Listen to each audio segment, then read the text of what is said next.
Hello friend, સુધાજ food and મોરમાં તમારું સ્વાગત છે.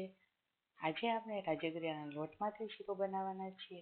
એકદમ લસલસતો અને ટેસ્ટફુલ એવો શીરો શીખવા માટે તૈયાર થઈ જાઓ. આપણે બનાવવાની શરૂઆત કરીએ. તો અહીંયા શીરો બનાવવા માટે મેં ઘી લીધું છે, રાજગરાનો લોટ લીધો છે અને ખાંડ લીધી છે અને પાણી જરૂર પ્રમાણે લઈ લઈશું.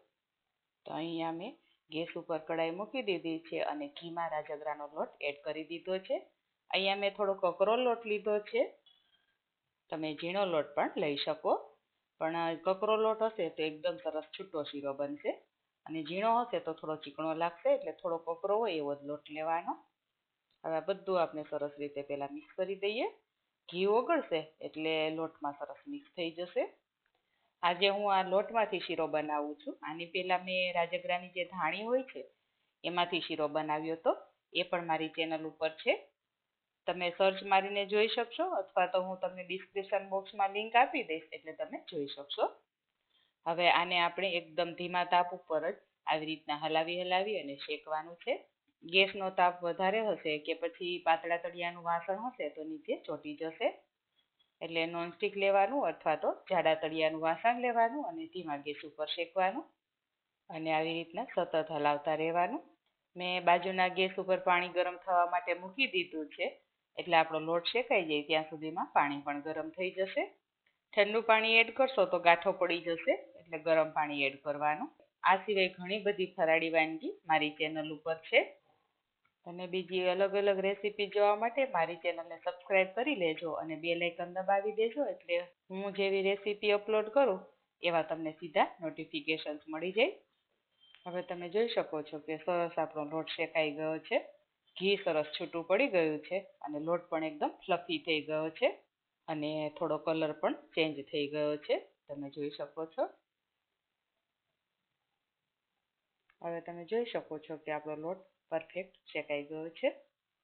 હવે આપણે ઇલાયચીના દાણા એડ કરી દેશું. અહીંયા મેં આખા ઇલાયચીના દાણા લીધા છે, તમે ભૂકો કરીને પણ લઈ શકો. હવે આપણે ખાંડ એડ કરી દઈશું અને પહેલાં મિક્સ કરી દઈશું. હવે મિક્સ થઈ જાય એટલે આપણે એમાં પાણી એડ કરી દઈએ. પાણી થોડું હળવા હાથે એડ કરવાનું.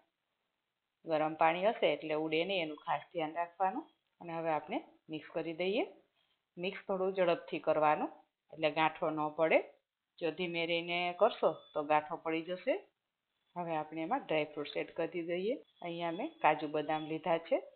તમે અખરોટ, મોળા પિસ્તા પણ લઈ શકો.